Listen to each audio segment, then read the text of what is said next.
Yang pertama ada buku defekta. Defekta sendiri ialah pencatatan obat yang harus dipesan untuk memenuhi kebutuhan ketersediaan obat di apotek ataupun di rumah sakit. Nah, fungsi sendiri dari buku ini untuk mengecek obat dan stok obat, menghindari kelupaan pemesanan kembali obat. Buku defekta sendiri terdiri atas yang pertama ada kop apotek, kemudian ada nomor, nama barang, sisa, dan checklist obatnya. Oke, kemudian ada buku kartu kontrol ED, yaitu untuk mengetahui sediaan obat yang mendekati ED atau expired date. Kemudian masuk ke surat pesanan. Surat pesanan adalah instrumen yang digunakan oleh apotek, rumah sakit, ataupun sarana kesehatan lainnya untuk memesan suatu obat kepada PBF. PBF sendiri ialah pedagang besar farmasi. Nah, ada beberapa jenis diantaranya surat pesanan. Yang pertama ada surat pesanan reguler, digunakan untuk memesan obat bebas terbatas, dan obat keras.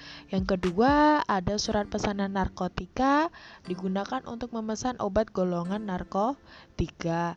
Yang ketiga ada surat pesanan psikotropika, digunakan untuk memesan obat golongan psikotropika. Kemudian ada surat pesanan prekursor, digunakan untuk memesan obat-obat yang mengandung prekursor.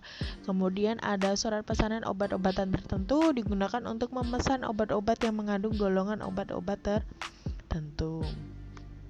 Dalam waktu pengadaan untuk menulis surat pesanan dipertimbangkan yang pertama itu ada sisa stok dengan memperhatikan waktu ya.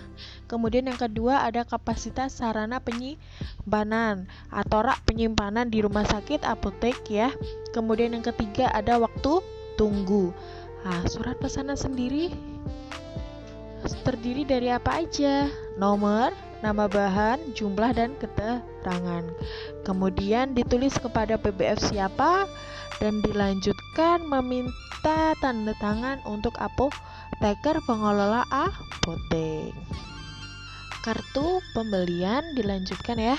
Kartu ini secara umum digunakan untuk mengetahui jumlah obat yang dimiliki di sebuah apotek.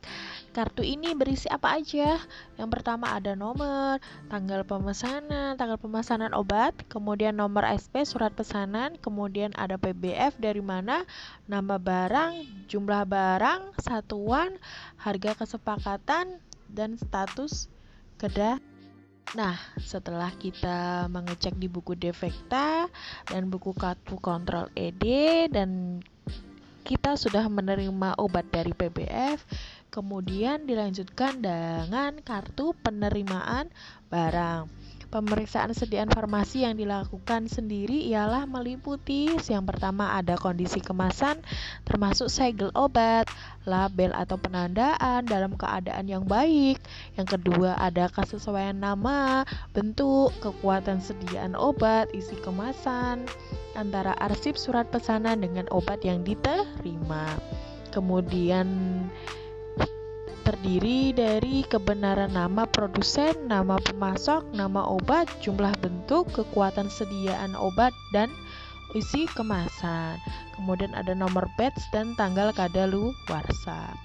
Nah, itu ditulis ya. Yang pertama ada nomor, tanggal barang datang, PBF dari mana, nomor faktur dari mana, nama barang dari mana, nomor batch, tanggal ED, dan jumlah.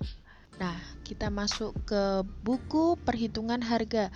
Buku perhitungan harga sendiri ialah untuk mengetahui atau menghitung harga stok obat, termasuk harga laba obat di apotek. Kemudian kita harus menulis nomor, nama barang, harga neto. Harga neto itu harga dari PBF, kemudian harga plus PPN, kemudian dihitung harga jual per box, dilihat dalam satu box itu berisi berapa strip ya, kemudian harga jual per strip, kemudian ditentukan harga jual per tablet. Kemudian yang terakhir ada kartu stok. Fungsi utama kartu stok apotek ialah pencatatan mutasi obat mulai dari penerimaan, pengeluaran hilang, atau rusak, dan kadaluarsa. Warsa. Kartu stok sendiri nanti berisi ada nama barang. Jadi satu obat terdiri dari satu kartu stok. Dan biasanya kartu stok disimpan tidak jauh dari obatnya. Ada tanggal, PBF, nomor faktur, nomor batch, ED masuk dan keluar, dan sisa. Oke, kartu stok penyimpanan meliputi ada penyimpanan obat. Penyimpanan obat ada dua, yang pertama ada Vevo dan Vivo. Oke, semua informasi sudah Ibu Fatma sampaikan. Semoga bermanfaat dan semoga paham. Wabillahi taufiq wal hidayah. Wassalamualaikum warahmatullahi wabarakatuh.